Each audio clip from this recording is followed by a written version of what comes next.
What glassware do I actually need for my home bar? This is probably the single question that we get asked the most, and honestly I've slightly resisted doing this episode because my simple answer is whatever glassware you like drinking from. Not to get all Marie Kondo on you, but there's no point having 90 different styles of glasses if you only ever drink out of one or two. Similarly, you could have my problem. I'm obsessed with vintage glassware and have heaps, but it's often not sort of standard sizes or shapes.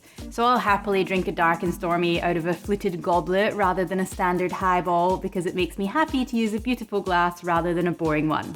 That said, I do understand that it can get a bit overwhelming, so in this video I'm going to explain what each style of glassware is good for, and that way you can decide if it's something that you need or maybe what the best substitute out of what you already own would be. This video is more of a focus on what you need for cocktails. We'll look more closely at your options for sipping spirits in another video soon, so do hit that subscribe and notification bell to make sure that you don't miss it. Some of the glassware I've got here is from my personal collection, and I'm sorry, but you can't have it.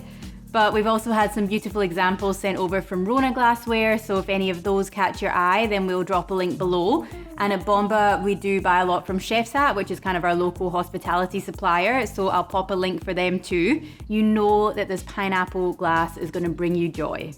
Patreon thank you time. All of you who have signed up recently, you're awesome, especially Carl, Maurizio, Anol, Sean, Kyle. The world needs heroes, it sure does. Oyvind, Ben, Erin, and James. If you'd like to join our Patreon too, then there is a link below. For me, the three glasses that you actually can't live without when making cocktails are a rocks glass, a highball, and a cocktail glass. The rocks glass, also known as a tumbler or an old-fashioned glass, is short and fairly wide, so it can hold a spirit mixer or a cocktail served on the rocks. Now, as a general rule of thumb, I do tend to serve brown spirits in short glasses like this, and then white spirits in tall glasses when mixing them, with the exception being white rum, which I also serve short, but I don't really know why, it's just one of those things.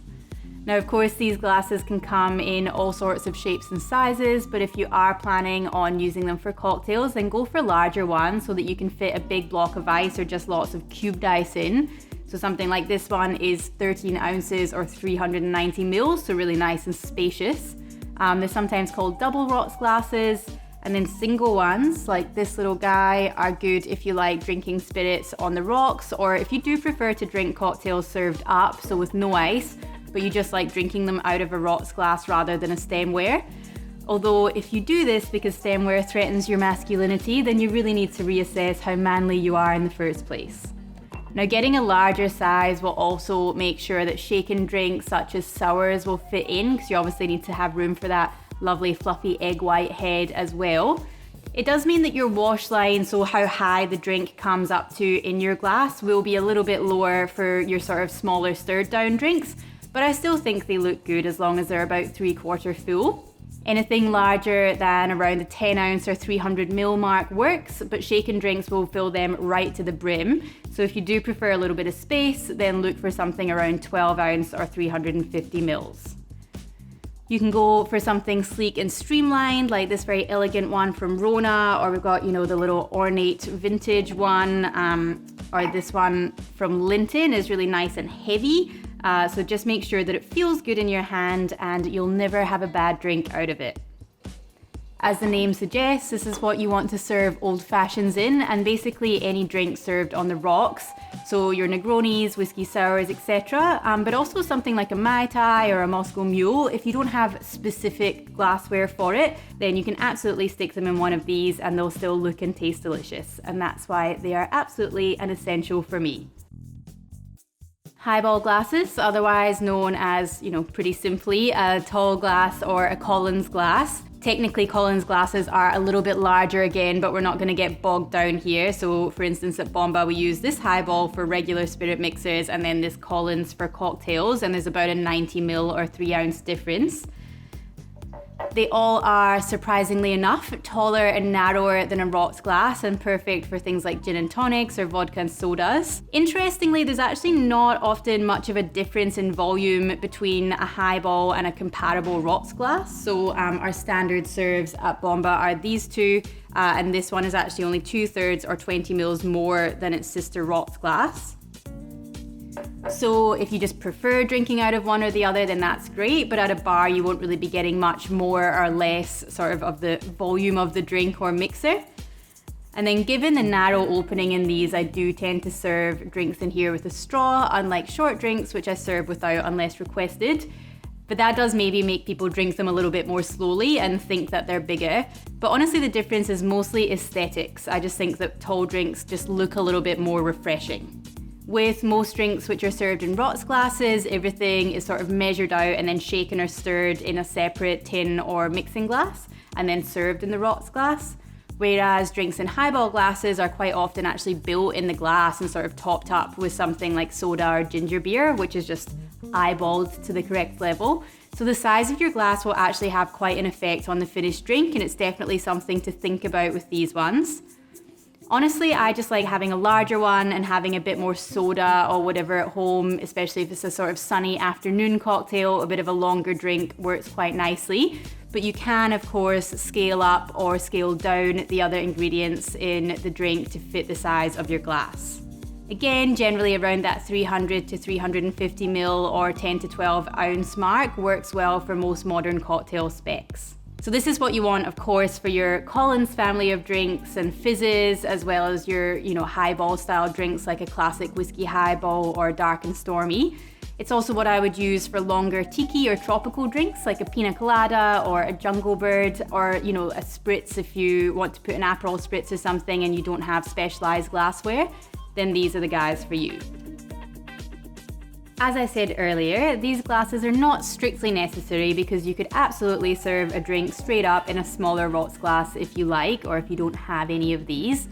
But what are cocktails about if not glamour? And to me, these are the most opulent glasses. Drinking out of one makes me feel like Audrey Hepburn for a minute, and I'm okay with that. Plus, of course, in a practical sense, the stem does keep your warm little mitts off the part that holds the drink, and so it helps it stay colder for longer despite it not being on ice. The legend goes that coupes were molded in the shape of Marie Antoinette's left breast, but it actually turns out that they were invented rather less sexily about a century before she reigned by an English monk. These were originally used for champagne, but they did kind of fall out of fashion as people realized that flutes help preserve the bubbles for longer, which is undoubtedly true, but my favorite glasses ever are ornate hollow-stemmed champagne coupes, and I mark every occasion and sometimes just a casual Tuesday by drinking bubbles out of them. So this style of glass was repurposed for cocktails, and although they lost their throne to the martini glass through the mid and late 20th century, they have experienced a revival along with drinks from that pre and immediately post-Prohibition era. An actual coupe is technically quite shallow and wide, but it has sort of become a catch-all term for curved and stemmed cocktail glasses. So everything from this quite large one through to this kind of ornate Nick and Nora, which is a good in-between because it has that old school charm but is a little bit deeper and narrower, making it easier to drink from. It suits complex cocktails because it funnels aromas upwards, similarly to a wine glass. Now, the martini glass has its own origin myth, and that was that it was invented during Prohibition to make it easier to chuck your drink out quickly if the bar got raided, which is not true. The martini cocktail actually predates it by about 40 years and so would have been served in coupes or other stemmed cocktail glasses originally. And then the martini glass was really just a modern interpretation of the coupe when straight lines were prized over curves in all things art and design. The idea was that a bit of a longer stem and wider bowl kept your martini chilled and your gin aerated, and often it was seen in the hands of the glitterati throughout the mid-century, making coupes look a little bit twee and old-fashioned. The martini glass did get its comeuppance though when there was a backlash against their ubiquity. It got to the point where you couldn't serve any kind of drink in one without it immediately being labelled a martini, and people got a bit sick of it, I think. They're also not actually the most practical to drink out of, being so wide, and they got larger and larger to accommodate the sweet syrup and juice heavy martinis of the 90s and early 2000s, to the point where it felt a welcome relief to head back to the more restrained proportions of coupes. It's really a matter of personal preference here. Again, I have a lot of different sizes and styles, and I just like to swap around depending on the circumstance and the mood. Some say that shaken drinks should be served in the larger and wider glasses and then stirred in sort of smaller ones. And that certainly makes sense, especially for martini glasses, because something with a frothy head like an espresso martini or a French martini will be less likely to spill everywhere because that foam layer makes it a little bit more stable. But you can't go wrong with something around the 180ml or 6 ounce mark for most standard cocktail specs. So, those are my picks for the glasses that you can't live without if you enjoy mixing a drink or two at home. But if you still have some cupboard space left, then consider some of these guys. Now, of course, you'll most likely have these already, and I'll leave discussions of the various shapes and sizes to the wine experts, but I do know that they make a dang good spritz holder. Again, the stem just keeps your hands away from the drink, so it stops the ice melting as quickly. And you can actually use these pretty interchangeably with highball glasses. So for instance, a G&T goes great in a wine glass as well, just ask the Spanish. It's more something to consider if you're writing a cocktail list in a bar setting, because you want to spread your cocktails over a range of glassware to ensure that you'll have enough of each one to keep up with demand on a busy night, unless you're blessed with much more storage space than we are at Bomba. So if you have a couple of sort of spritzy Collins style bestsellers, then consider serving one in a tall glass and one in a wine glass, and it will just sort of spread the load. Flute glasses can also work well for cocktails like the French 75 or a champagne cocktail, although they can also be served in a coupe if that's what you have to hand, or vice versa. If you don't have any coupes but you do have flutes, then chuck your daiquiri in there and happy days. Yes, they're frivolous, but some drinks just taste better out of them. This pineapple glass is one of our fan favorites on here, and I love it too because it just makes everything feel like a holiday. Just bear in mind that they do tend to be larger, so this one is like 500ml or about 17 ounce. So if you measure everything and then add ice, the ice will fill up most of the excess space, but I would advise against eyeballing in any of these because you'll either end up with something really over diluted with mixer or under the table. The eagle-eyed amongst you might see that my wash lines are not always perfect when I use these kind of more fun novelty glasses or indeed some of the vintage coupes.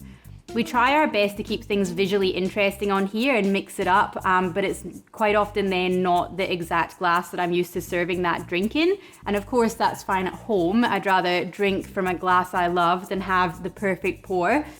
But again, it's just something to be aware of in a professional bar environment. Always try the drink out a couple of times in the serving glass to make sure that it's going to look good consistently before you put it on the menu.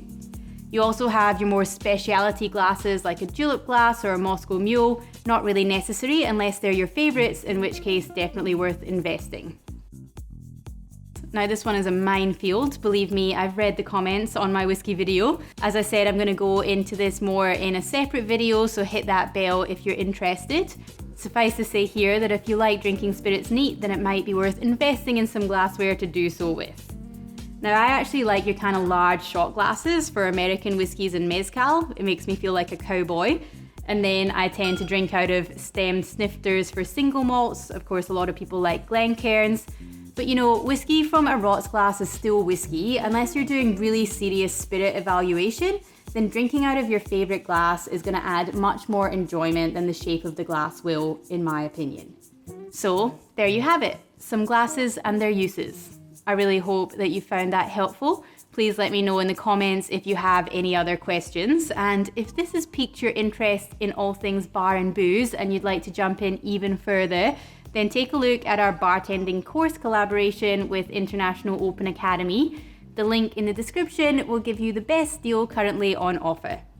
Otherwise, I guess all I have left to say is, so now you know.